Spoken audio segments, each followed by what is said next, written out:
de amor. Eu não aguento desse jeito. Aí eu fico Então, assim, ó, entendeu? Tá vendo? Ó, bem-vindos a mais uma palestra, né? Que agora, nesse momento, a palestra vai ser os ajustamentos criativos da Gestalt terapia. Como inovar sem improvisar. Para essa atividade, nós estamos aqui com a querida Laís, que eu agradeço muito você estar aqui, né? E estar compartilhando conosco.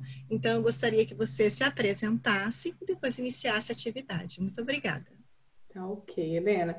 Quero agradecer muito o convite, a confiança, né? Porque eu acho que é, de alguma maneira, um confiar no trabalho, né? E tá muito bonito esse evento acontecendo, as pessoas interagindo, muitos profissionais, né, se disponibilizando, e eu tenho um propósito com a Gestalt terapia, com essa ideia de levar a Gestalt terapia para mais pessoas, e aí eu vi vocês colocando no grupo que tem gente de todos os lugares participando do evento, e eu acho muito lindo isso, né? A possibilidade da gente tornar essa abordagem, que é tão incrível e que a gente vê, né, acontecendo na prática clínica, as awareness, as ampliações de contato e quanto que ela pode ajudar de fato a vida das pessoas, e chegando a mais pessoas, a mais profissionais, porque é uma visão de mundo muito diferente. E aí a gente também tem muitos psicólogos, estudantes de psicologia em sofrimento por não se encontrarem dentro de outras abordagens e sequer saberem que a Gestalt terapia existe, né? Então, eu tive o prazer de ter a Gestalt terapia na minha graduação. Eu sei que não é todo mundo que tem, né? Então, para quem não sabe, a Ellen que a gente trabalha junto agora, foi a minha professora, a Ellen que me apresentou a Gestalt terapia e que pôde fazer com que meus olhinhos brilhassem lá no 3º ano da graduação. É diferente de muitas pessoas que não têm essa experiência. Então, ver esse movimento acontecendo, esse evento acontecendo e participar dele me deixa mesmo muito feliz. Então, agradeço muito, Helena, pela confiança.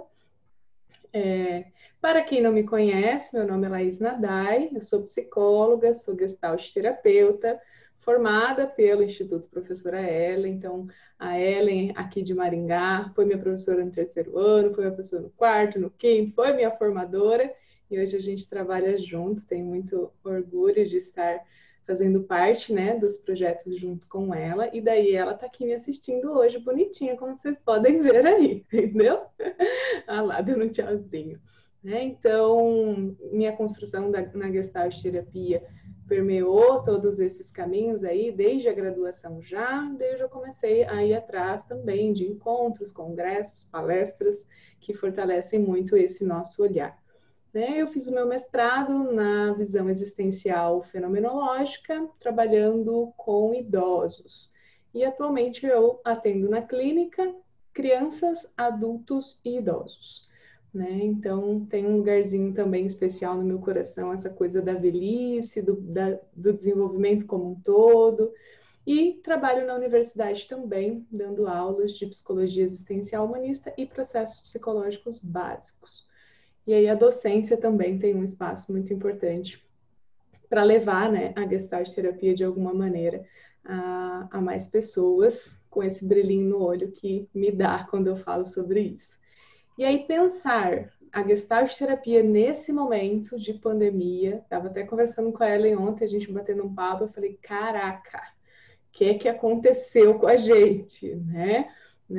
Esses tempos fizemos uma live também com a Angela Schillings, ela falando sobre temporalidade, selfie, a gente pensando na ideia de que selfie é campo. Eu falei, estamos lascados, né? Porque se selfie é campo, quem somos nós nesse momento em que esse campo está absolutamente conturbado? Então, acho muito importante a gente pensar a Gestalt terapia, a psicologia como um todo, nesse momento de pandemia. Ok? Então, posso começar a falar já? Vocês podem ficar assim, muito à vontade para perguntar. Estou com o bate-papo aberto aqui. Né? Ó, a Glória falou que é do Rio de Janeiro, tá gostando muito do evento. A Mônica deu boa noite. Então, podem estar mandando a pergunta de vocês. Eu não sei se vocês estão liberando os áudios para fazer pergunta também. Então, daí vocês podem ficar muito à vontade para erguer a mãozinha ou para mandar no chat, para a gente poder fazer um diálogo, né? Senão fica só um monólogo aqui, só eu falando, e eu sou professora MES. Professora MES gosta de diálogo com o aluno, não tem jeito, né? Dessa construção. Então, pensar, né, os ajustamentos criativos da Gestalt terapia, os ajustamentos criativos dos Gestalt terapeutas, nesse momento, eu acho que é fundamental. A gente está trabalhando os ajustamentos criativos dos nossos clientes, né? Ou como a gente está trabalhando, eles aparecem assim, muita necessidade de novos ajustamentos diante de tudo isso que está acontecendo.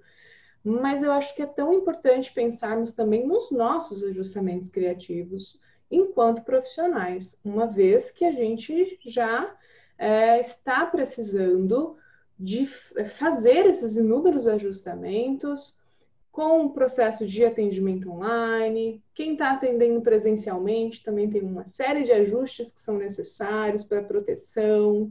Aquele abraço que significava acolhimento, hoje significa risco, né? A gente tem um processo que vai levando tempo.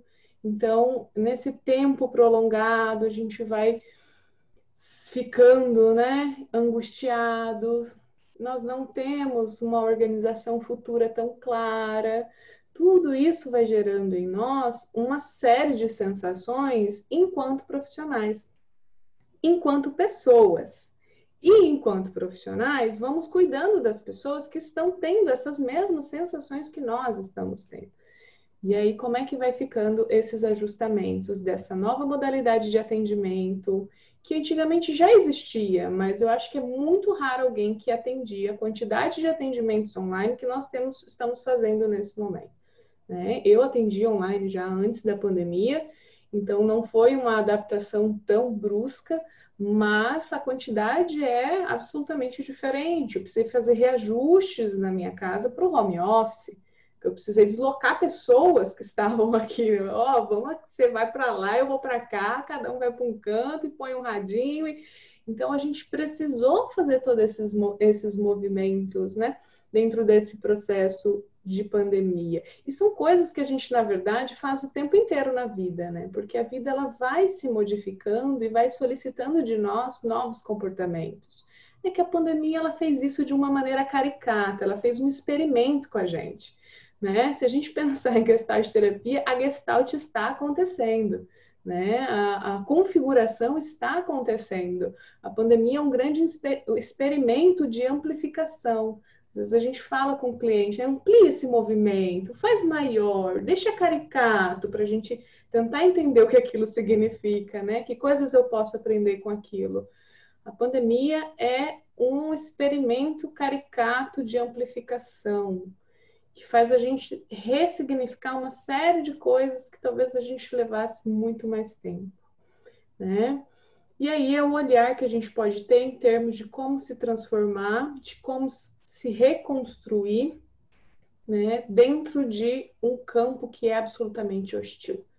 Então, não é retirar também as questões negativas da pandemia. Infelizmente, nós estamos vivendo números absurdos, né? É muito triste ver esses números, mas todo sofrimento traz consigo aprendizagens, né? E aí eu acho que esse é um dos lugares que a gente pode olhar quando a gente pensa nesses novos ajustamentos criativos dos Gestalt terapeutas.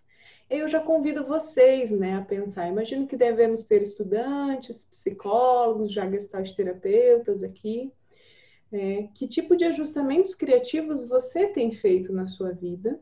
Novos ajustamentos criativos diante desse campo, né, sua vida como um todo, e que tipo de ajustamentos criativos você tem feito na sua vida profissional?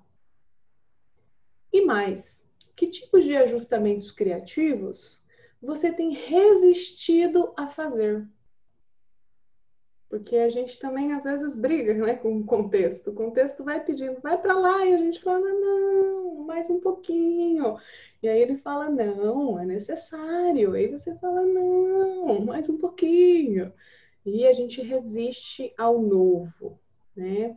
Me vem uma frase na cabeça do Fritz que eu amo, embora seja muito trágica. Consentir a própria morte e renascer não é fácil. Consentir a própria morte e renascer não é fácil. Uma frase do Fritz. Que eu acho que cabe muito bem para esses novos ajustamentos criativos que a gente vai fazendo, porque para a gente se abrir para o novo, a gente precisa ressignificar o velho. E dentro desse processo, a gente tem abertura e fechamento acontecendo. A gente tem novas possibilidades, né? A gente tem um nascimento acontecendo e um luto acontecendo daquele nosso velho funcionamento. E aí a gente tem uma ambivalência, porque na nossa sociedade o que a gente aprende é que ou você está feliz ou você está triste. Ou é ruim ou é bom. E agora nós estamos falando de uma coisa que é ruim e que é boa, né? Que é legal e que é chata, que me abre para o novo, mas me faz ressignificar o antigo. Então, essas são as dificuldades que muitas vezes a gente encontra dentro dos ajustamentos criativos que são possíveis de serem feitos quando o mundo nos solicita um novo, né? Que a gente precisa pisar nesse lugar que é desconhecido. E aí dá medo, e aí da insegurança, né? E não há problema nenhum com isso, com medo nem com insegurança, porque tanto medo quanto insegurança fazem com que a gente olhe com cuidado para esse novo, olhe com respeito para esse novo. O medo, ele faz parte da preservação do nosso organismo, né? Então não tem problema com ele. O problema é quando a gente não consegue entender o que ele está nos dizendo. A Mônica falou assim: estamos em constante processo de desconstrução e reconstrução, nos renovando e em constante devir. Exatamente. E isso é o tempo inteiro, isso não é 2020. Como eu brinquei, 2020 é caricato o negócio, né? Ele chegou assim e falou: vamos ampliar esse momento, vamos mostrar para eles que controle não é assim que funciona. Vamos ver, o que a gente poderia fazer, esse é 2020 trollando a gente, né? O que a gente poderia fazer que não está em nenhum tipo de planejamento de fim de ano? Eles já planejaram que vão fazer dieta e não vão, que vão fazer atividade física e não vão, que vão ler todos aqueles livros que compraram e não vão, que não vão mais comprar livro porque não leram os outros ainda e vão comprar. Isso aí a gente já sabe, eles vão colocar. O que a gente poderia fazer que não está sobre os planos de final de ano, né? Talvez os nossos planos de final de ano de 2020 para 2021 sejam absolutamente diferentes depois de tudo isso que a gente está vivendo, né? Então, é caricato isso que a gente está vivendo, né? É assustador, dá medo, né? Faz com que a gente tenha que acessar um monte de outras emoções, né? É uma crise, né? Nós estamos em crise. E aí, nossos clientes estão em crise. E nós, terapeutas, estamos em crise juntinho com eles. E como que a gente pode, então, inovar sem improvisar? Esse é o nome da palestra, né? Inovar sem improvisar. O que eu quero dizer quando eu falo improvisar? Né? Deixa eu explicar, conceituar, né? Bem professora. A improvisação é uma palavra que no teatro ela tem um caráter que é muito similar ao ajustamento criativo da Gestalt terapia, mas não é esse tipo de improvisação que eu estou dizendo, né? Aqueles jogos de improviso, tem até um grupo famoso no Brasil, é tudo improviso, e eles improvisam na hora, as cenas, né? Não é disso que eu estou falando. No teatro, na palhaçaria, a palavra improviso, ela é muito similar com a palavra ajustamento criativo, no sentido de você poder pegar um elemento que surge naquele momento e você criar sobre ele, que é um pouco do que a gente está falando aqui. Mas a palavra improviso era utilizada... Ó, os ajustamentos criativos aqui acontecendo. O Fritz querendo participar também. Já te citei, fica quieto aí. Meu cachorro chama Fritz, tá, gente? Tudo bem que esse eu acho que é o Sartre, né? Que eu tenho dois. Um chama Fritz, outro chama Sartre. Eu acho que eu dei o nome errado, porque o que é mais terrível é Sartre. Eu acho que o Sartre é mais calmo, o Fritz era mais terrível. Mas tudo bem, são dois pugzinhos. Faz parte do home office e do improviso, né? A palavra improviso era usada pela Laura nos seus treinamentos, né? E ela costumava dizer assim: se você souber dançar, dance. Se você souber cantar, cante. Até anotei aqui. Se você souber pintar, pinte. Porém, não improvise, né? Então, se você souber cantar, cante. Se você souber dançar, dance. Se você souber pintar, pinte. Porém, não improvise. Então, o improviso que a Laura traz como referência nos seus treinamentos é um improviso que não é esse improviso do teatro, é um improviso do MacGyver, para quem é mais antigo aí, né? É o improviso da gambiarra, é o improviso do jeitinho brasileiro. A gente dá um jeitinho, né? A gente aperta aqui, a gente aperta ali, vamos dando um jeitinho. Esse improviso, né? Como inovar sem improvisar. Então, esse improviso, ele é perigoso, né? Por quê? Porque se você não sabe dançar e aí você vai propor uma dança, né? O que você vai fazer com isso, né?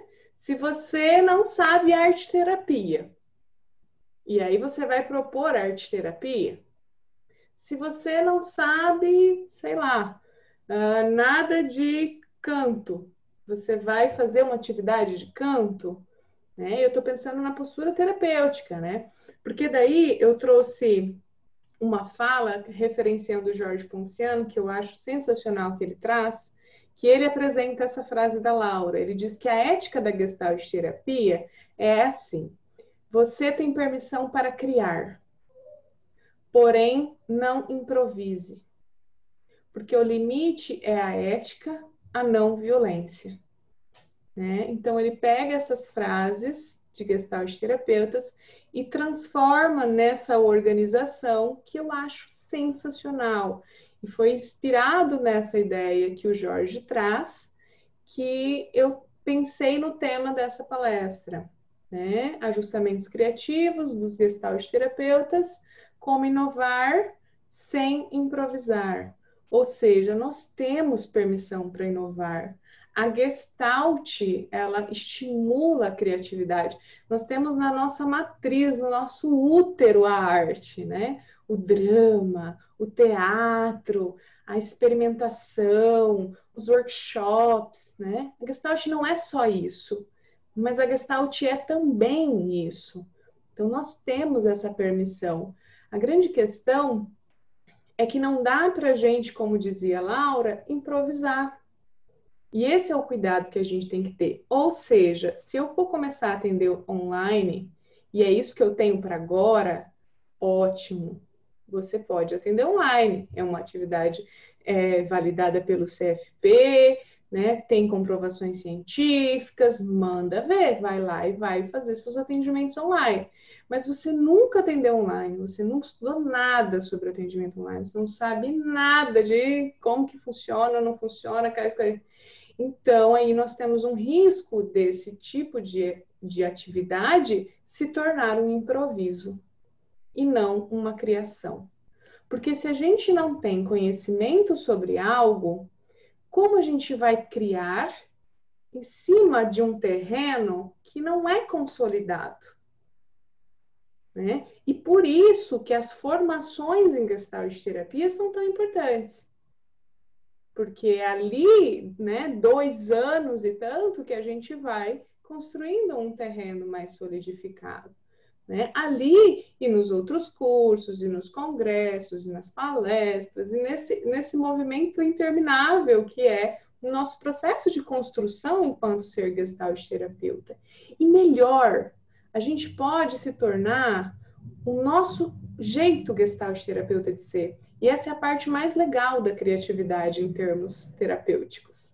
Essa é a coisa que eu sempre achei lindo. Cara, dá para ser eu, é isso mesmo, né? E assim, a gente sabe dos nossos limites e eu tenho um problema com a expressão. Olha, inclusive deixei o WhatsApp aberto. Olha, outro improviso aqui. Fechei. Então, eu sou uma pessoa expressiva, eu preciso aprender um pouco, ficar um pouco menos, ficar um pouco mais com carinha de planta, né? Mas imaginar uma terapia onde eu não pudesse me expressar de maneira mais autêntica era algo que gerava muito sofrimento na minha ideia de ser terapeuta. E aí, no Gestalt Terapia Explicada, logo na introdução, quando o Fritz começa a falar, vocês precisam encontrar o seu jeito Gestalt terapeuta de ser. Aquilo, para mim, é a frase que você tem que escrever assim, ó, onde você lê sempre, né? Porque isso é criatividade, né? E aí ele traz no livro, ajustamento e criatividade são polares, porque ajustamento é você simplesmente reproduzir, mas a criatividade é você fazer o novo, fazer diferente. E aí a gente tem o ser relacional e o ser subjetivo imbricado um no outro. Num ajustamento, ser relacional, criativo, ser singular. E aí a gente tem, então, a nossa forma de ser no mundo. Porque eu não sou só criativo, único, individual, existe um outro, eu preciso me ajustar, senão eu não caibo nesse contexto. Existe um outro, eu sou um ser relacional, mas também existe o eu, né? Eu sou subjetiva. E aí é nessa construção que a gente vai buscando inovar, porque o meio pede inovação, e não pede inovação porque é pandemia, gente. Pandemia é caricato, é experimento gestáltico acontecendo conosco. O mundo pede inovação, as nossas relações pedem inovação, a nossa forma de ser no mundo pede inovação o tempo inteiro. Quem aí já é casado há mais tempo? Sua relação pediu inovação? Quantas vezes? Por dia! Não é por cada 6 meses a gente dá uma inovadinha, né? Por dia! Aí você faz, vou dar exemplo também, do meu digníssimo, ele que não escute. Pimentas. Meu digníssimo ama pimentas. Aí ele muda de sabores de pimentas. Aí eu vou lá, eu vou comprar uma pimenta para agradar ele. Ai, eu não gosto mais dessa pimenta. Eu falo, puta que pariu. Então, qual pimenta que você gosta agora, criatura? Me fala que eu vou lá trocar para comprar pimenta para você. Né? Porque muda. Antes eu gostava, agora eu não gosto mais. Sou obrigada a continuar gostando. Entendo o teu ato, muito obrigada. Me senti querido com o que você fez. Mas não gosto mais. Ixi, caramba, então deixa eu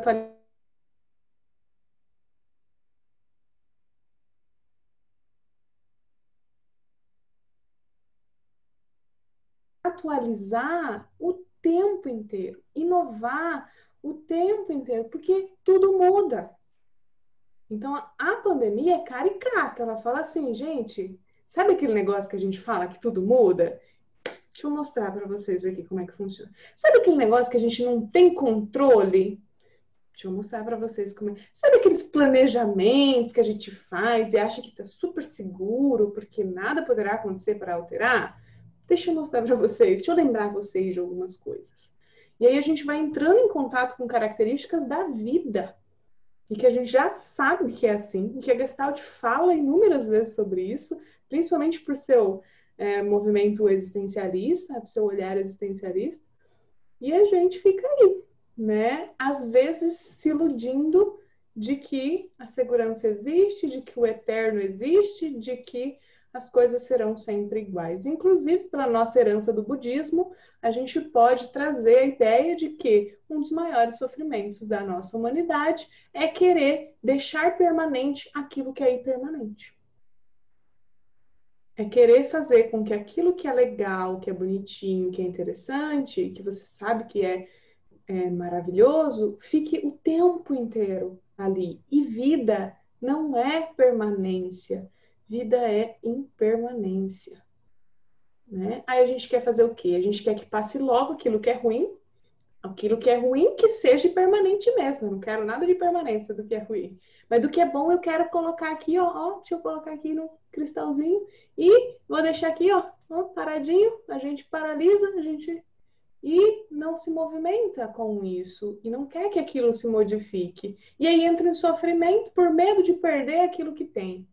E aí, por medo de perder aquilo que tem, ao invés de aproveitar, sofre. Né? Então, o budismo vem nos dizer isso, né? Viva o aqui e agora, né? Viva o que você está vivendo, porque daqui a pouco isso vai passar. E aí eu me lembro de uma citação do Roberto, numa das aulas da formação, quando ele conta a experiência dele, né? Que ele foi para um mosteiro para fazer a experiência do mestrado, que ele estuda o budismo na Gestalt terapia, e tava uma calmaria enorme, assim, super silêncio. E ele fala com a monja que estava com ele, né? Nossa, monja, que delícia esse silêncio, né? E aí ela diz assim para ele: não se apegue, meu filho. Né? Então, até aquilo que é bom, ok, aproveite, desfrute, mas não se apegue. Porque daqui a pouco vai ter barulho, vai ter movimento, a gente não sabe por quanto tempo você vai viver esse silêncio. E o apego é o que acaba trazendo sofrimento. Só que para a gente não se apegar, a gente tem que consentir a própria morte e renascer. O que não é fácil. Pesado, né? Mas é, o movimento da vida. E aí, mais do que isso, além de renascer, quando a gente está falando de um âmbito profissional, que é o que a gente faz, que envolve uma responsabilidade, que é uma profissão do cuidado, a gente está falando de um renascer que precisa ser renascido com criatividade, mas sem improvisação. Né? Com criatividade, com permissão para criar, com permissão para usar suas potências, com permissão para usar tudo aquilo que você tem, né? De qualidades, de conhecimento, mas que não dá espaço para improvisos. Então, se você sabe cantar, cante. Mas se você não sabe cantar, não cante. Se eu fosse a Laura, eu diria assim: se você sabe cantar, cante. Se você não sabe cantar, não canta, não. Se você sabe dançar, dance. Se você não sabe dançar, dança não. Ou aprenda. Se você não sabe cantar, aprenda a cantar e aí cante. Aprenda a dançar e aí dance. Aprenda a pintar e aí pinte. E aí eu trago o compromisso ético da nossa construção enquanto profissional. Né? A gente sabe aquilo que a gente sabe. E a gente sabe aquilo que a gente não sabe. E aquilo que a gente não sabe é muito maior do que a gente sabe. Milhares de vezes. Né? A gente não precisa se prender ao que a gente não sabe.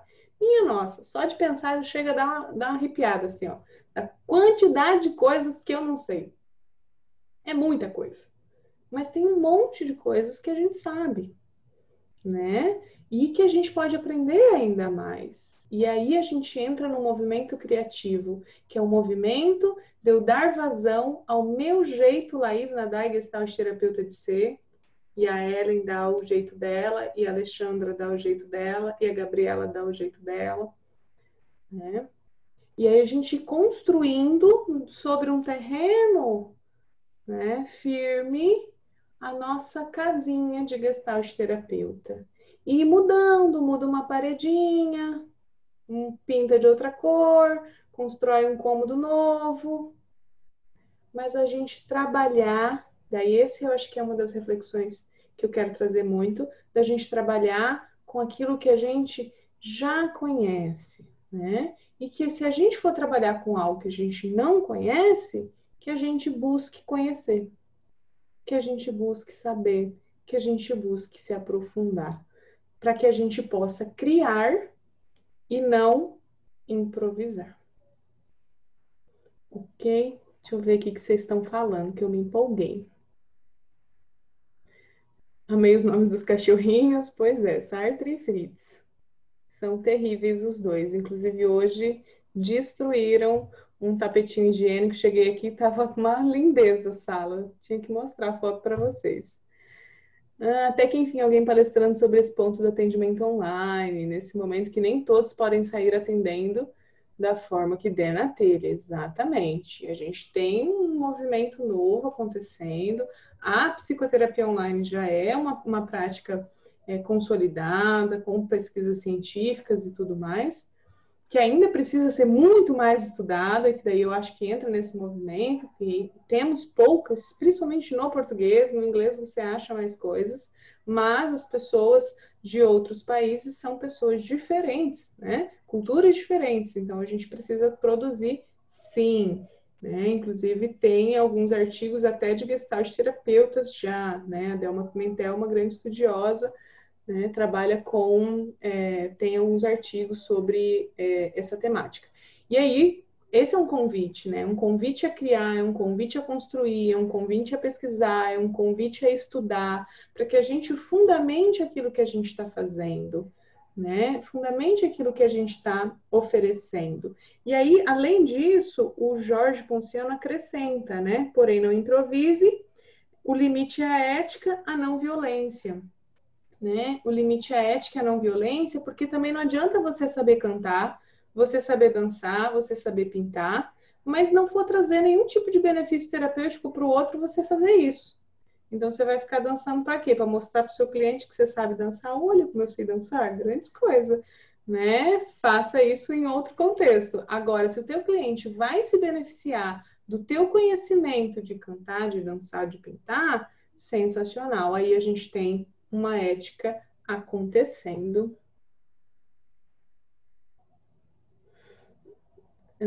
Cadê? Peraí. Até que enfim, tá. Amo gente espontânea. Adorei, Glória, que legal. Eu acho que isso é um dos grandes benefícios da Gestalt terapia, né? Que geralmente os aluninhos dão uma brilhadinha no olho, porque o quanto que é enraizado ainda dentro da graduação, gente, século XXI, e ainda é absolutamente enraizado essa coisa do profissional que não pode aparecer de jeito nenhum, que a vida é secreta, ninguém sabe nada daquele psicólogo, e vai ficando aquele ideal de perfeição, aquele ideal de pessoa incrível, aquele ideal de um ser humano que é uma florzinha, não tem necessidades, é perfeito, não tem problemas nas relações, não, né, não tem enxaqueca, não tem dor de cabeça, nunca teve insônia, crise de ansiedade jamais, né? E a gente vai falando, caramba, eu não consigo ser essa pessoa, como é que eu faço? Então eu tenho que fingir ser essa pessoa? Eu não estou entendendo bem como é que faz isso. E aí, quando geralmente os alunos têm contato com a Gestalt terapia, fala, oi, pode chorar? Né? Esses dias um aluno falou para mim, a gente estava falando qualquer coisa de atendimento, tá? Ah, professor, você já chorou é um monte com seus clientes? Eu falei, olha, pior que já, hein? Aí ele,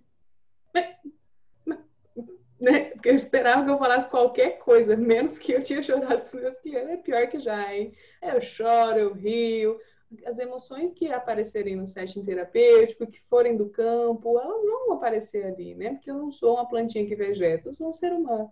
Então, eu vejo assim que isso chama muito atenção dentro da nossa abordagem, que é esse olhar de humanização, que é esse olhar de olhar para o terapeuta também como um ser humano. Por isso que é importante a gente compreender os ajustamentos criativos dos nossos clientes, mas a gente não pode deixar de pensar nos nossos ajustamentos criativos, né? Uma das lives que a gente fez lá no Gestalt Paraná com a Beatriz Cardella, né, ela falou sobre isso. Ela disse: nós estamos feridos de guerra e curando, né, e cuidando, né? Nós estamos vivenciando a guerra e cuidando das pessoas que estão feridas de guerra. Então, nós estamos feridos de guerra e estamos cuidando das pessoas feridas de guerra. Então, é isso que está acontecendo, né? E aí, mostrar a nossa humanidade também, que também é difícil para a gente, não nos torna péssimos profissionais, muito pelo contrário, nos tornam humanos. E como humanos, fica muito mais fácil de que uma identificação aconteça, que o cliente entenda também que ele não está sozinho, né? A Sandra falou que é minha fã. Ai, Sandra, bonitinha, até parece. Não sei lidar com isso. Estou aprendendo a lidar com elogios e já está difícil. Então, por favor, facilitem para mim. Muito importante sua fala sobre cuidados com atendimento online. Recentemente, o curso Fiocruz abordou essa questão. Muito bem. Uma dúvida. Compreendi a importância da diferença da improvisação para a criatividade. Mas, por exemplo, na arte-terapia, você acredita que o terapeuta precisa do conhecimento da prática da arte em si, tecnicamente? Ele não precisa ser ele não precisa ser um artista, mas ele tem que ter conhecimento da ferramenta, né, da técnica. Né? Ele não precisa ser Picasso para poder utilizar a arte-terapia, mas ele tem que ter conhecimento da ferramenta que ele vai utilizar, com certeza, né? Ele não precisa ser artista, mas ele precisa ser arte-terapeuta, digamos assim, né?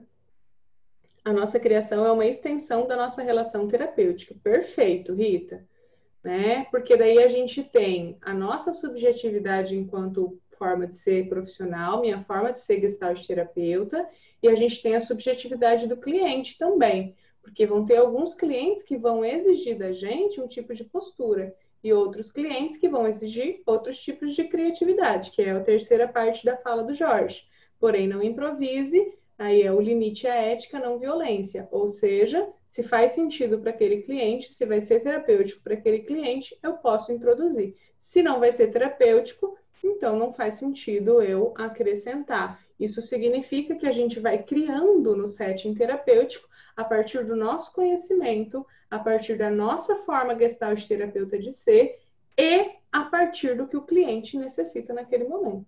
Porque clientes diferentes têm necessidades diferentes, intervenções diferentes, manejos diferentes. E isso vai aparecendo na relação terapêutica. Perfeito.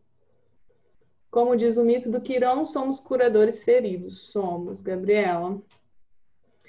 Você está certíssima. Não me encaixo nesse enrijecimento, essa posição de suposta superioridade de saber. É válido o paciente entender que somos humanos também. Agora entendi melhor a questão da arte-terapia. Muito obrigada, né? Porque a técnica a gente precisa conhecer, né? Não tem como você fazer uma utilização da arte-terapia se você não tem conhecimento de como manejar, né? Não tem como você fazer, sei lá, uma linha do tempo, sendo que você nem estudou nada sobre linha do tempo. Você ouviu alguém falando e daí, vou aplicar a linha do tempo. Mas o que é a linha do tempo? Com qual objetivo? De que maneira? Você vai fazer assim ou assado? Desse jeito ou daquela, né? Então, a gente precisa ter conhecimento das ferramentas que a gente está utilizando, né? Juliana, acho que não chegou inteira a tua mensagem. Você acha que o conhecimento só vem através... E aí não saiu mais nada. Termina aí que a gente responde. Laís, essa imagem do terapeuta enrijecido ainda é muito passada na graduação, infelizmente. A gente ainda tem a ideia de que isso é o certo de se fazer, que temos que ser quase robôs. Sim, aí faz parte dos nossos introjetos enquanto terapeutas, né? Aí de vez em quando a gente se pega. Esses dias não faz tempo, foi a última vez que a gente finalizou a formação avançada. Quando que foi, Eli? Final do ano passado? Foi? Fomos tomar uma cerveja com Enio de Brito Pinto, lá no Mercadão, aqui de Maringá. Aí, dona Ellen faz o quê? Me tira uma foto maravilhosa da gente carregando caneconas de chopp no final da aula. Nem postou lá. Falei, Ellen do céu, o que tem? Né? Você não estava bebendo sua cerveja? O que tem? Qual é o problema? É um introjeto, não tem problema nenhum. Qual é o problema, né? Então, você é um quê? Um ET. Né? Se você bebe, você bebe. Se você não bebe, não bebe. Cada um com seus problemas, né? Cada um com a sua forma de viver a vida, né? Uma pessoa com seus introjetos aqui, como assim? Aí 2 segundos, aí a gente já ressignifica e fala, ué, como assim o quê? Se alguém achar ruim, a gente trabalha em terapia, não é? Se algum cliente vê, mas se o cliente vê, vai falar o quê? Eu não sei o que ele vai falar. Te incomodou a foto? No que incomodou? De que maneira? É claro que existe bom senso, né? Ninguém vai postar uma foto, sei lá, seminua. E se o cliente se incomodar, se incomodou, né? Não é disso que a gente está falando. Mas são coisas do dia a dia que a gente faz, né? É o meu cachorro latindo aqui, meu Deus, a vez tem cachorro? Tenho, né? E essa ideia de cristalização desse lugar do terapeuta. Então, isso acaba muitas vezes fazendo parte. E eu vejo isso muito sofrimento, né? Eu tendo muito estudante de psicologia, recém-formado, como é sofrido para eles. Nossa, eu tive vontade de escrever uma coisa que eu estava triste um dia, depois eu já fui lá e já paguei por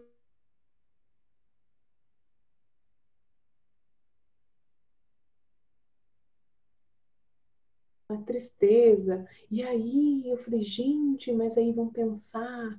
E aí começam as fantasias, né, do recém-formado, que aí não vão valorizar o trabalho dele, porque ele tem que ser neutro.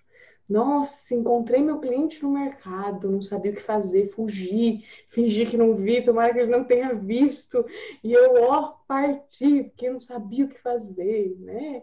Então, a gente tem esses tabus ainda muito fortes que vão fazendo com que a gente fique robotizado e não tenha um fluir na nossa própria vida. Aí, como é que a gente vai trabalhar um fluir na vida do cliente se a gente não consegue fluir na nossa vida? Né? Vai ficando absolutamente incongruente. Você acha que o conhecimento só vem através do contato acadêmico ou nosso próprio trabalho na nossa terapia individual? Claro que sim, Juliana. Nós, terapeutas, quanto pacientes, também faz parte da construção desse conhecimento, sem dúvida nenhuma. A gente aprende muito, eu costumo brincar, não dá para ser guia de Roma sem ter ido para Roma. Primeiro você vai para Roma, né, junto com um guia. O guia te mostra Roma, você conhece Roma. E aí, às vezes, você vai conhecendo Roma em outros cantos também, para além do guia. E aí, depois você convida alguém para ir para Roma, né? Então, praticar psicoterapia, fazer com que a pessoa, conduzir uma pessoa num processo terapêutico, sem você nunca ter vivido esse processo, né? Eu acho que deveria ser uma coisa assim que quase que é obrigatória, né? Eu me assusto muito. E teve uma vez que eu vi uma postagem de alguém, não me lembro quem, falando que as pessoas confundem, que na verdade não é terapia que o psicólogo tem que fazer, ele tem que fazer a supervisão. A terapia é uma outra coisa, a terapia tem que fazer quem precisa mesmo, quem está com algum problema. E nossa, o que essa pessoa entende por psicoterapia? Então, só quem está com problema faz psicoterapia, né? Quem está com problema, quem é que não está? Fiquei pensando, né? Mas ok. Mas psicoterapia não é só para quem está adoecido. Psicoterapia é para não adoecer, né? Para a gente desenvolver mais recursos. E aí, essa pessoa dizia assim, que não é psicoterapia, que era supervisão que as pessoas precisavam fazer. E precisam também, né? Supervisão também é um dos papéis necessários. Mas não é o único. A terapia, sem dúvida, nos dá vários manejos. E agora estão vendendo churros aqui. Porque vocês estão ouvindo? Tá passando o carro dos churros aqui. Alguém está servindo? São os ajustamentos criativos em tempos de home office, né, gente? Então, terapia sim, Ju. Conhecimento acadêmico, conhecimento teórico, terapia. Outra vivência que super importante de ter, que eu acho que sim, mudou muito minha concepção da prática do terapeuta, os workshops. Workshop é um negócio assim, ó, que é tipo 4 sessões de terapia junto, emendadinha, assim, né? Então, workshops na construção, né, desse conhecimento, questões teóricas, questões vivenciais, sem dúvida. Ó, você está me descrevendo, é assim que minha universidade prepara o seu aluno. Como fugir de paciente.